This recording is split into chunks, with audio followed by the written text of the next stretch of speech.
Un jour, Socrate était assis sous un olivier, profitant du calme et de la tranquillité. Ses disciples l'entouraient, avides d'entendre ses paroles de sagesse. Parmi eux, Alcibiade, un jeune homme ambitieux et tourmenté par ses propres pensées, s'avança.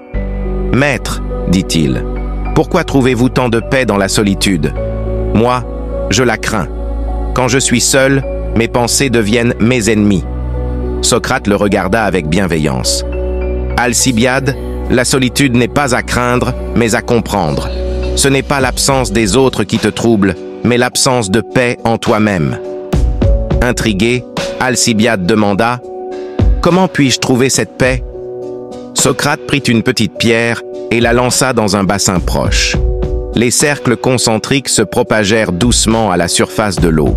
« Regarde cette eau, dit-il. Lorsqu'elle est calme, elle reflète le ciel et tout ce qui l'entoure avec clarté. Mais quand elle est troublée, elle ne montre qu'un reflet déformé. De même, notre esprit, lorsqu'il est agité, ne peut percevoir la vérité. La solitude est comme cette eau calme. Elle nous permet de voir les choses telles qu'elles sont, de réfléchir sans distraction. » Alcibiade resta silencieux, observant les cercles qui s'évanouissaient peu à peu. « Mais maître, reprit-il, comment puis-je atteindre cet état de calme ?» Socrate sourit.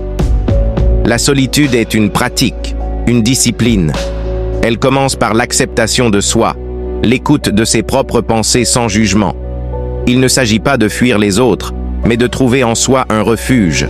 Comme le dit l'oracle de Delphes, « Connais-toi toi-même. » La solitude est le chemin vers cette connaissance.